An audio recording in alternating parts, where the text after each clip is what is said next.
So to get started off, the first thing in retro news is check this report out.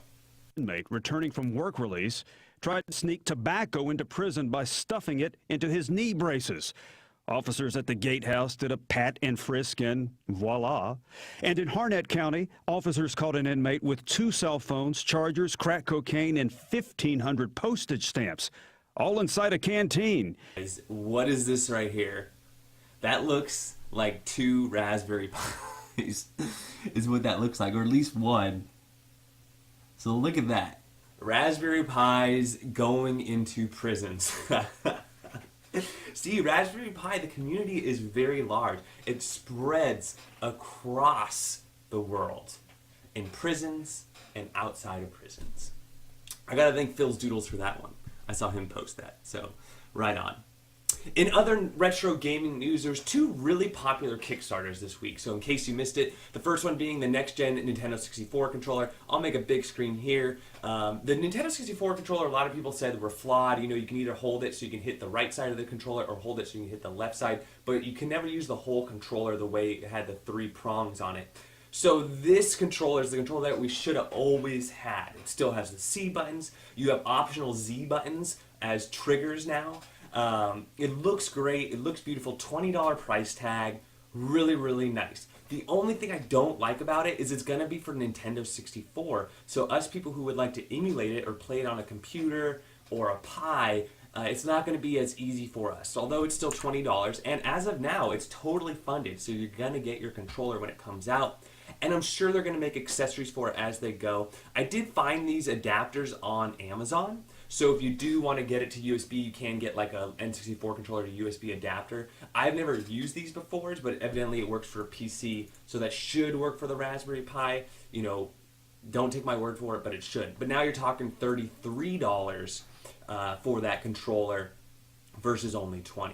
But it looks beautiful. These people have made controllers in the past, and I definitely think it's a controller that the Nintendo 64 could use. So if you're a Nintendo 64 fan, you might want to check this one out. I'll put links in the description. It's funded. It's $20. You might want to give them a shout out. For $45, I think you get your name in the instruction manual. Yeah, so if you want a little retro history, you could pledge $45 and get your name in the back of the manual.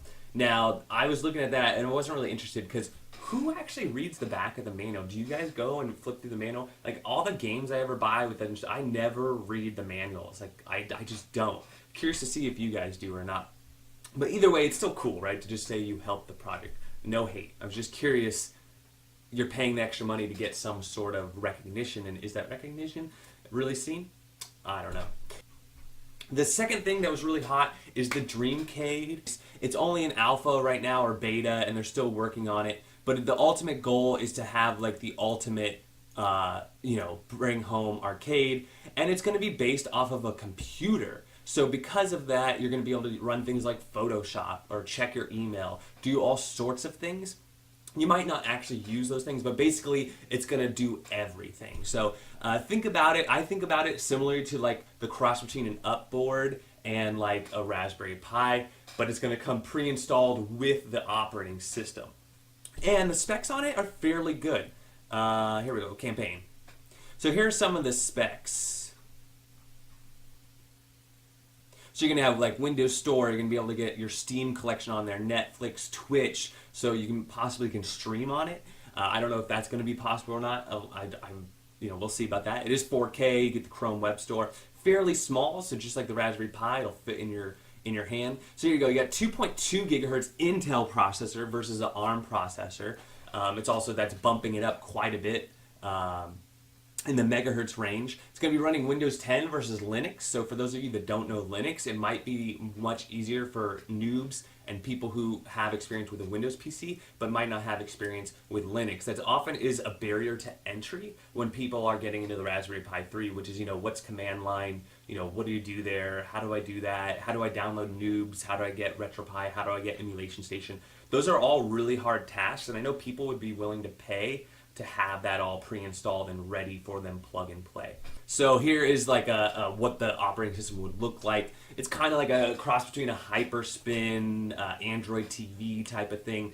You are going to be able to use your controller as a mouse. It will take USB controllers. So you got a lot of options there. It looks nice. It looks clean. As far as will it come with games, yes, they're working on lots and lots of games, although they have to make sure they have copyrights and everything all up to code. So it's not going to come with every single game. They're going to probably work on games they can get. Now, are people going to hack this thing? You betcha. There's going to be people hacking it just like people hack the mini NES. So that's definitely going to be what most people are going to do with it, but an option for you. So it's looking really good. The price tag right now is $100. I think it comes in 3 options. So there you go. For $99, you get the system and probably the power cord. And maybe, I don't know if you get the HDMI or not, but you're going to still need to bring your own controllers. So you get the basic system for $99. That is a good deal for how much power you're getting in this thing. Option 2, $129 includes everything you need, so you get the controller as well. And if you want a second controller, they're charging you only an extra $30. So it seems like they're charging you $30 each for the controller. So it looks like you can get a little preview of some of the games they have. You have like Internet Arcade games. You have a software library here. So you got Defender, Outrun. Yeah, you got some pretty good titles on here. Oregon Trail, Wolfenstein 3D, Pitfall, Frogger, Star Wars. And supposedly they're going to run really smooth, and they're going to work on making it really run well. Here they have a chart where you could see, you know, their device versus a Pi 3 and the computing power. So almost twice as fast. Over 2 times as fast. They have some stretch goals here as well. Every 10K raise, we throw in a new theme. And, all these are unlocked already. So you now have user customized theme creation tool, free casino and card game package included, customized decals for your replay, free sports game pack included, enhanced stream integration, online community features. I think this 4-game pack will for sure hit it in the next 9 days. Oh yeah. The thing I worry about them is when they get into the light gun support, that's going to cost them some money. So I'm really excited about that, actually. Out of all these goals, I'm the most excited about that 200K. Really cool stuff.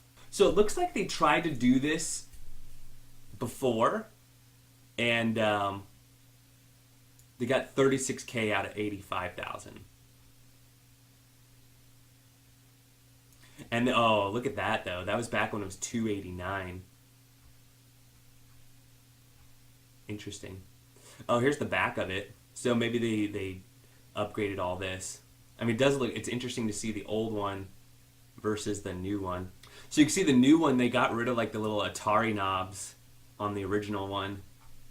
See, they had the little Atari knobs, USB, SD slot, power, Atari, Sega. Oh, so you had to use the old school controllers too. One USB 3.0 Ethernet, where the new one looks like it has USB, and it's going to be Bluetooth. And it doesn't show you what's on the back though. Yeah, so even in the video, they don't give you what the back looks like yet, so we'll see. So this is a kind of cool topic. I think the biggest thing is, will it play Nintendo 64? And for sure, it's going to play a lot more than Nintendo 64 titles. That was one of the videos I did recently that actually got a lot of people looking at, which I did a video of why the Raspberry Pi struggles to emulate Nintendo 64. I then went and played Nintendo 64 games on my PC to show that it's not the emulation or the emulators itself, it's the actual hardware which is the limiting factor of why a lot of titles do not play on the Raspberry Pi 3. So the question is, will this Dreamcade be the next Raspberry Pi 4 that we've all been waiting for, all ready for us for $99 price tag? Because if it is, it's going to fit right in where a lot of people's budgets are and the expectations are aligned. So for those reasons, I think it's going to be great. And if they add that light gun support, like, to me, that's a $20 value to me.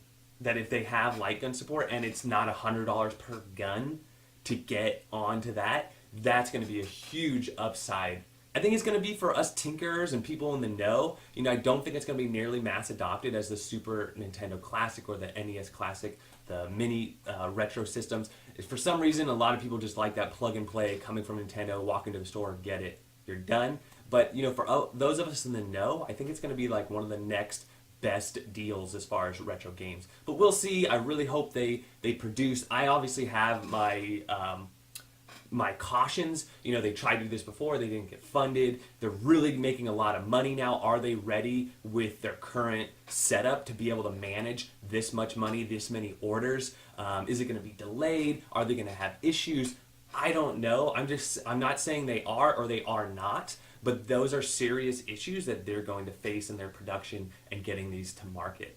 But I'm excited. Nonetheless, I'm excited. I think it's a cool project, and I love what they're doing and building the retro community, getting these games in the hands of upcoming kids as well as us older adults who still love to play those classic games. Lastly, I want to leave you off with a little bit of lightheartedness. We have, hey, here we go, Bodhi, down. That's a good dog, excited dog. Roll. Oh, man. Oh, that's called the swim. That's the swim right there. Oh, he got it. Nice. Oh, God.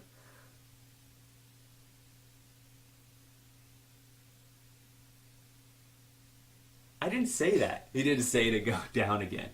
All right, I hope you enjoyed this Friday recap. Let me know if you have any questions. Don't forget to hit that like button if you could. Subscribe to the channel if you haven't already. And we'll see you guys on the next one.